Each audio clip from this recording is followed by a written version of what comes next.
I notice if there is to be a Biden administration, I call it now. Forget about the deep state. I call it the intel state. They're Hmm. back. They would be back under a Biden administration based on the picks he has. And it goes back to, why is it they hated you? Why did Obama and Biden hate you so much? I may be Yeah, using the wrong word, but why is it yeah. they I mean, why I do think they that, see you as a threat?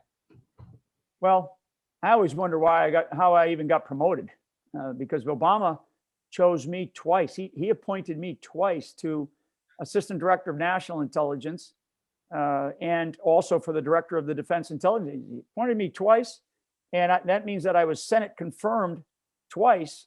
And I don't know this for a fact, but I think it was a unanimous consent by the Senate. So Yeah. Yeah. so it's interesting how I ever even got into this position. But I never served in Washington D.C. except until I made 2-star, and I served over in the Pentagon as the senior intelligence officer for the chairman of the Joint Chiefs. So I was not a Washington guy from the military perspective. Um, but what they learned about me, and why I was probably effective as a soldier and as a leader, was because I was very honest about what we needed to do or not needed to do to all the bosses that I had, to everybody that I worked for. I was never somebody that was going to go in and kiss somebody's rear end, to get a promotion. It was always about, here's what Mike Flynn believes based on my experience, my judgment, my analysis. And I think that gained a lot of respect for me. So I'll stop speaking of myself here. But why did they? Well, I just want to continue. Michael Flynn, General Flynn, is a hero whose work in intelligence and making sure it was better and more effective has probably saved more lives than any other.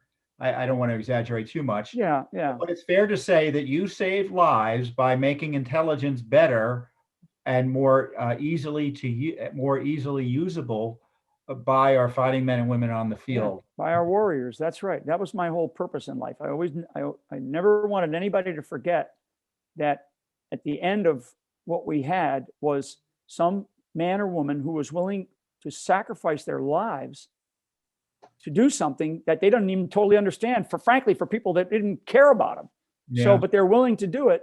And when you have that kind of responsibility on your shoulders, I was gonna do anything that I could to make the system work. And so, that's sort of Mike Flynn's shtick, if you will. But to get back to, I think what we're describing is why. So they knew that I knew how the system works.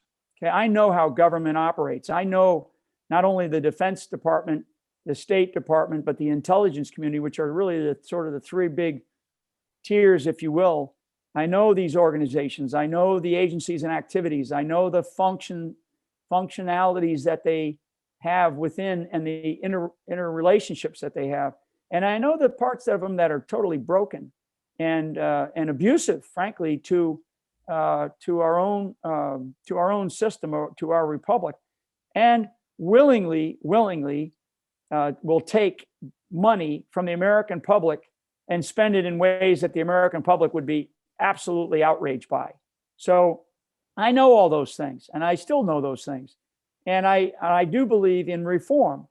Anybody that's known me from the time I was a young officer and going into organizations, I was actually put into organizations from the time I was probably a major, because I was known for new ideas and reforming and change.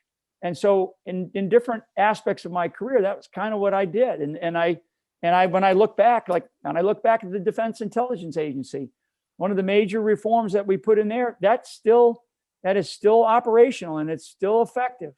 So the system, the bureaucracy in Washington, D.C., they knew that there was going to be reforms coming, and it was going to be led by Mike Flynn.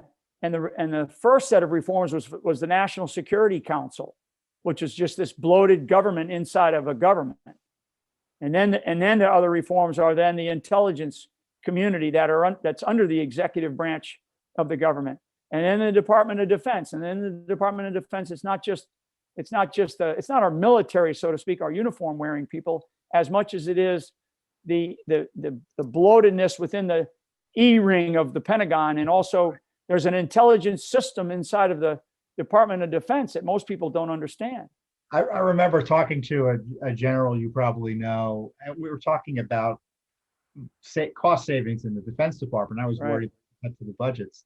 He goes, you know what you should do? You should go over to the Pentagon at 3:30, and who's ever not at their desk, just fire them, because usually those are the people who should be there to begin with. But I want to get back to the DIA on this, because I think you were running at the DIA at the time this document was generated, and I think it was the most important document uncovered by Judicial Watch. And I think you know the report I'm talking about. Yep. It's a DIA report that warned of the rise of ISIS and the caliphate, highlighted that Western countries were literally supporting al-Qaeda operations against Syria. And secondly, it placed Libya as the way station for terror and arms, terrorists to feed into the war there, and arms to feed into the war there. And it was, a straightforward analysis. It showed that we knew what was going on, that Libya was a hot spot for terrorism as a result of the destruction of the Gaddafi regime and murder of Gaddafi by the Obama administration, and it all centered on Benghazi. So, if as a viewer you're wondering why it is Barack Obama and Joe Biden would be nervous about Mike Flynn having the keys to the kingdom as national security advisor, take a look at that document and read that report. Post it with this interview, because you're right. We'll go back and repost it. And I don't say this lightly. I've been doing this for 22 years plus. I think it's the most important document we found. It talks about how a war began, and it ties it to the murder of 4 innocent Americans that was covered up to cover up how this war began. I mean, this is the sort of scenario that the left had fantasies about, with Cheney and Iraq and all of that. And, every movie you see has this fantasy that they did this, there's people were killed. It was all, and they didn't want the truth to come out because of a war and a war effort. Oh my gosh, that's what happened under Obama. We've got the document that shows it. Well, I would also add to that document for your viewers and for those that read that document, that document, I know exactly what you're talking about. That is what I call hard fought for intelligence. And it's not just somebody's belief or somebody's theory. This is based on observation. It's based on collection, direct collection. It's based on experience and judgment. It's based on years and years of fighting this enemy and knowing specifically through direct observation what was happening and what was known. And I'll leave it at that. I'll leave it at that, because it is a really, really, but that's that, Tom, along with, because I'll jump to the other side of the region, what was known about Iran, because Iran is another component to why Mike Flynn. And I think that there is a shift because of a belief to a completely new foreign policy that should be and is actually unacceptable to the American public. That's not what the American public wanted. And in fact, Donald Trump is a consequence of this shift in direction by the United States of America to something that is totally unrecognizable to us as a constitutional republic and a freedom-loving democracy. Well, and the Iran issue goes back to Bush even before Obama, too. Right. Thanks for tuning in. Be sure to subscribe to our YouTube channel to catch all the latest news from Judicial Watch.